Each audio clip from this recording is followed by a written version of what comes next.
भगवान रुपया कुमार की बरनी हुई गई ग्राम कुड़ा के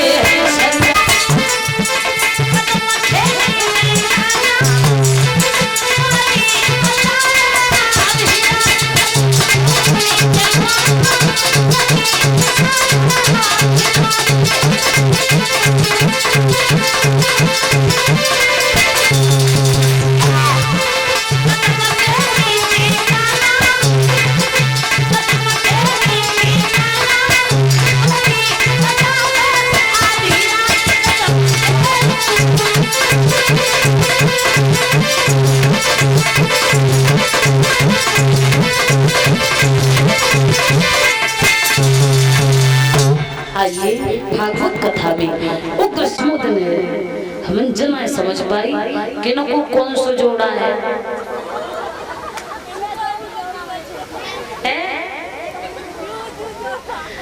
अच्छा जू है और एक बे है कसम से हम जेवन जान कोई को किते है हाँ परिचय जी महाराज कथा प्रसंग कहाँ चल रहा हो तो बताओ कथा कहाँ चल रही है जन्म जन्म हेरो झूठी मत कहो तुक्का मार रहे तो महाराज कथा कहाँ चलती थी बेजा कहा तो मैं पूछो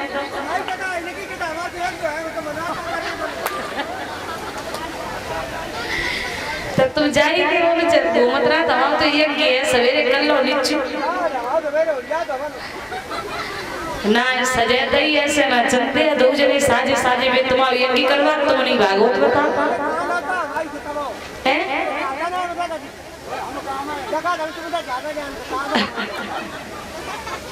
अच्छा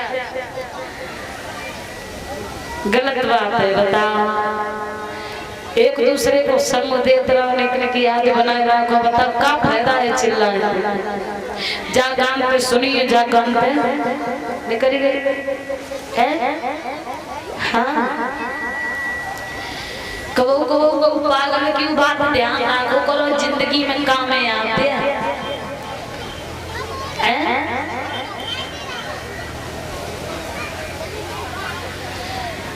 एक बार एक पंडित जी कथा के वे आए एक सेठ जी रहे वे कथा सुनन गए सो पंडित जी ने जगई भैया 4 बातें याद कर लो जिंदगी में कबो धोखा ना खाओ सेठ जी सोचने लगे सेठ तो बनी भाई सेठ ही होता है तो उन्होंने कहा काम करो एक कागज निकालो और एक कलम ले जब पंडित जी बताओ कौन सी 4 बातें आए गए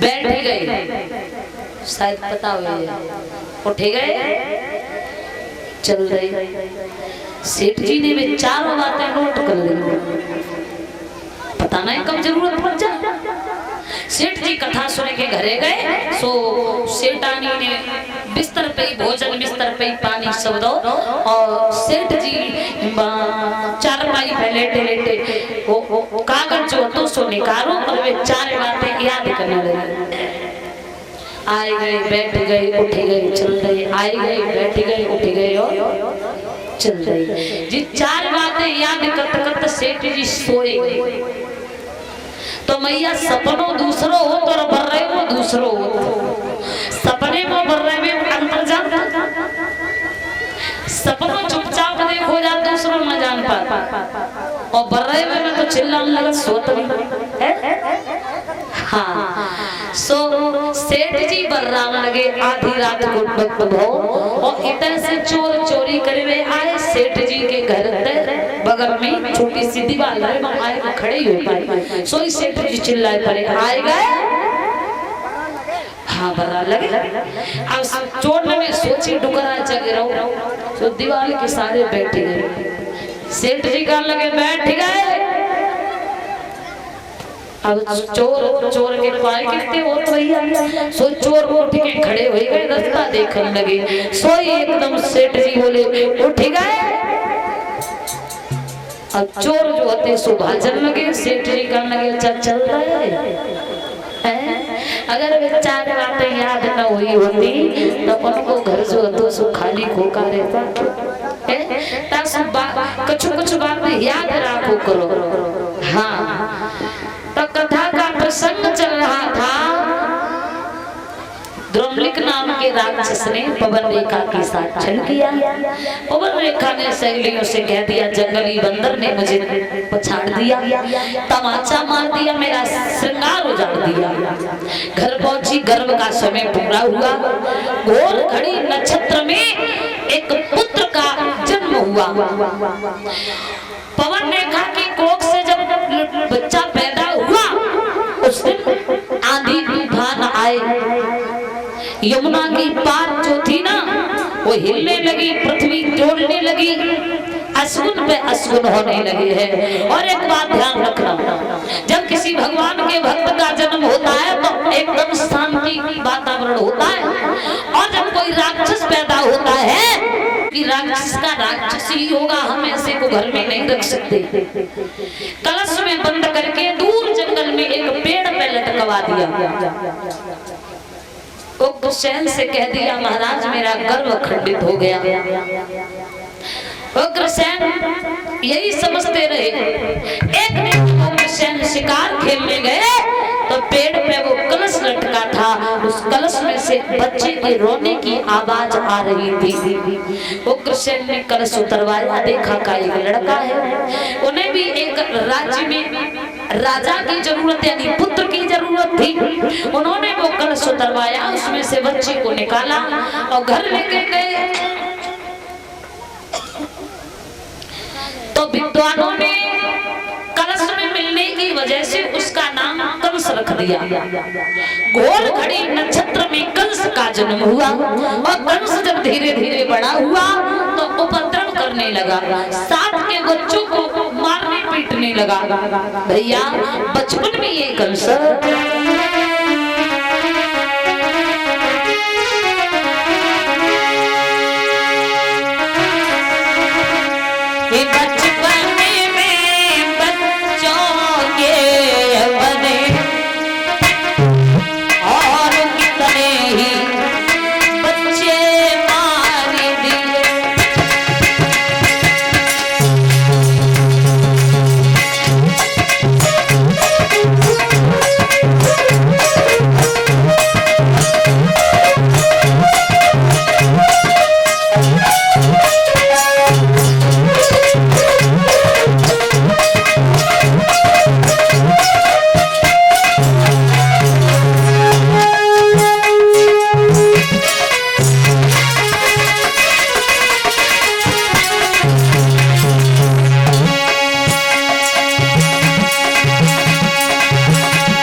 बचपन में न जाने कितने बच्चों को मार दिया।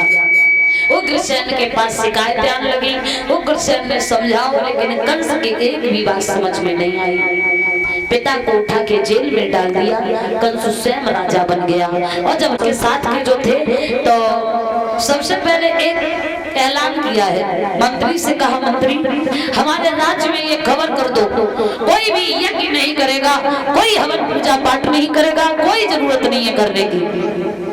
संत महात्मा अगर पीले कपड़ा पहने मिले तो उठा के उन्हें जेल में डाल दो। कंस ने राज्य में उपद्रव करना शुरू कर दिया है। महात्माओं की मुसीबत आ गई। भैया ऐसा ही नहीं है, कंस जब राजा बना है तो रानी की जो जरूरत थी, मगध के राजा जरासंध जो थे, इनकी दो पुत्रियां थी, दोनों शादी के लायक थी। जरासंध के आंगन में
दोनों शादी के लायक थी। आंगन में एक बेटी का स्वयंवर किया। इस कंस ने दोनों को स्वयंवर में जीत लिया।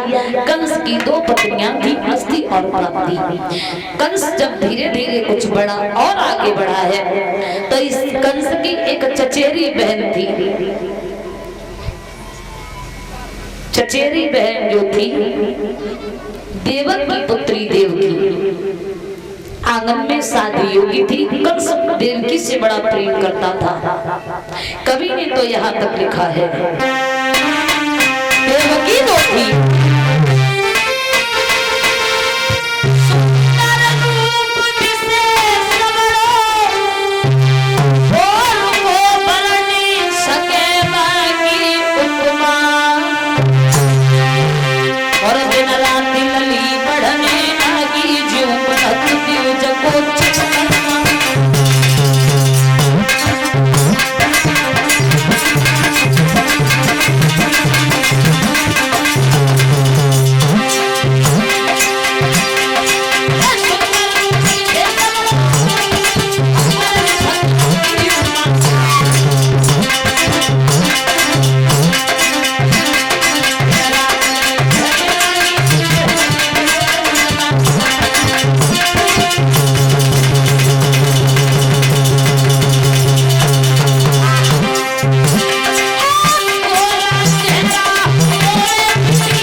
की चचेरी बहन थी।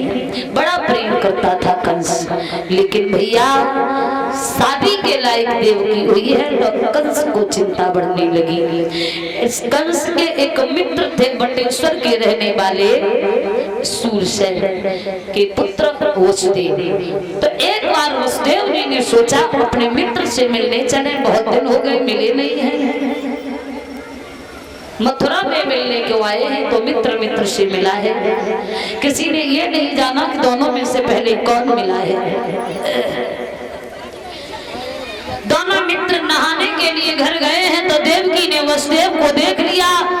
मन ही मन ये सोच गई अगर मैं शादी करूंगी तो अपने भैया के मित्र के साथ में करूंगी, वरना मैं जिंदगी यही कुंवारे रह करके बिता दूंगी।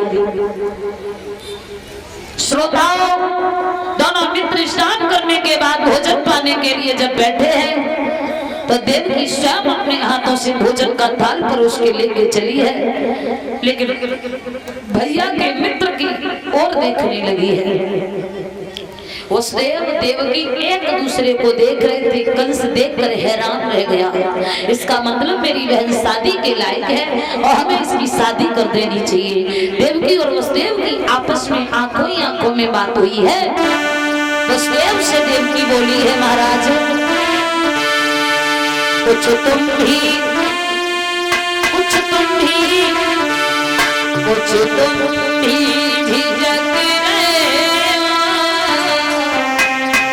और कुछ हम भी झिझक रहे।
₹51। तो इसी के साथ बार बार मुंह की ओर जब देख रही थी वसुदेव की ओर, तो कंस ने मन में सोचा है मेरी बहन शादी के लायक है और शादी कर देनी चाहिए।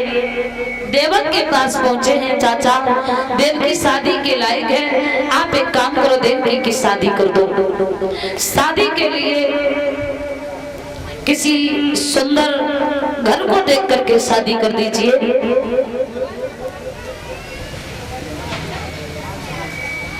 श्रोताओं, उस समय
निश्चित कर दी।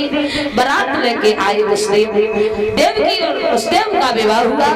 और महाराज जब विदाई का वक्त आया है तो देवकी को सब सहेलियां विदा करने लगी है। देवकी गले लग करके खूब रोई है, पिता के गले लग गई। पिताजी बोले बेटी रोआ नहीं, क्योंकि हर बेटी को पिता का आंगन छोड़कर पति की आंगन जाना होता है। ये दुनिया का दस्तूर है, निभाना पड़ता है। बेटी वैसे भी पराया धन होती है, बेटा रोआ ना। पिता को छोड़ के माँ के गले से लग गई जाके। मैया सुन रही है पिताजी क्या कह रहे हैं? अरे जिस किसी के मुंह से सुनती हूँ सब ये कहते हैं कि तू पराई है। माँ तूने तो 9 महीने गर्भ में रखा है, कम से कम तू तो मुझे पराया मत कह। और बोली है मैया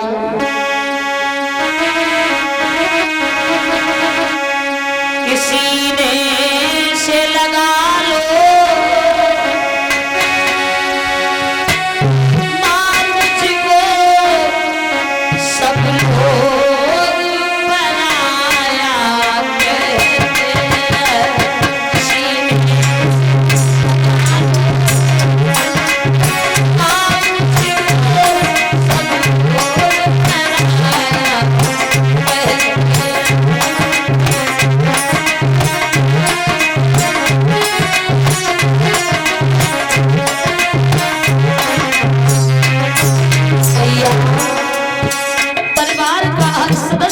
पराया कह रहा है। तू पराई है बेटी, पराया धन होती है, पराए घर की होती है। मैया तू एक बात कह दे, तू मैं पराई नहीं हूँ। माँ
देवकी बहुत रोई है, कंस के गले से लग गई है। और देवकी रोकर के कहती है भैया बचपन से मैं और तू साथ साथ खेले खाए बड़े हुए और तू आज मुझे क्यों पराया कर रहा है। तो कंस समझाता है देवकी रोवा नहीं।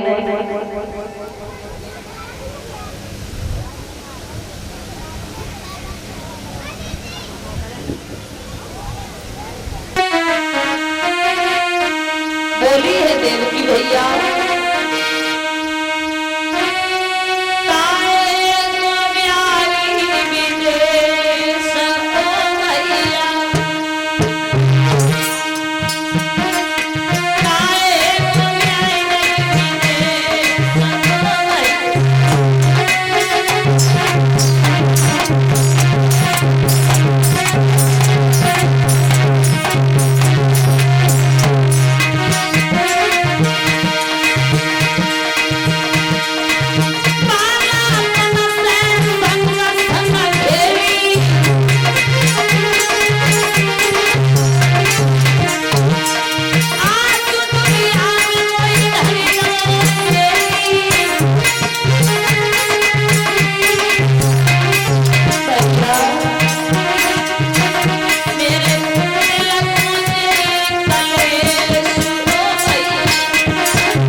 हुआ देखा तो कंस ने मंत्री से कहा मंत्री मैंने देवकी रो रही है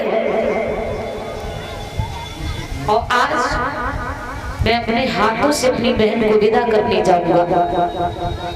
रथ में देवकी को बिठाया है आगे बस देव जी ने देखा देवकी को पीछे कर दिया आगे खुद खड़े हो गए। कंस पुत्र तब होगा जब मैं हूं, एक काम करो आप मुझे मार दो मुझे खत्म कर दो मैं नहीं होगा तो तुम्हारी बहन की गर्भ से कोई पुत्र नहीं होगा। तो देवकी ने झोली पसार दी कंस के सामने भैया इन्हें न मारो। बोली है भैया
देवकी कारण है सजना बिन सजनी का श्रृंगार नहीं होता।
वसुदेव दोनों को देखा है। कंस ने सोचा एक काम किया जाए, इन दोनों को जेल में डाल देता हूँ। वसुदेव कहने लगे हैं कंसराज, इससे जो भी पुत्र होगा हम एक एक करके तुम्हें दे देंगे और तुम मार देना, लेकिन देवकी को न मारो। कंस ने दोनों को जेल में डाल दिया और जेल खाने में देवकी ने प्रथम पुत्र को जन्म दिया। प्यार दुलार करने लगी। वसुदेव बोले हैं देवकी से ज्यादा प्यार न करो, क्योंकि ये कंस का भोजन है, इसे कंस के पास जाना है। प्रथम पुत्र को लेकर के वसुदेव कंस के पास के लिए चले हैं और कंस ने जैसे प्रथम पुत्र को देखा है, कहा हमें प्रथम पुत्र से कोई लेना देना नहीं है, जब 8वां पुत्र पैदा हो तब उसे हमारे यहाँ ले आना। लौटा दिया है। कंस की ये काम नारद ने देखा, अब तो ये दया दिखाने लगा है। अगर इसी प्रकार से दया दिखाता रहा तो शीघ्र भगवान का अवतार नहीं होगा।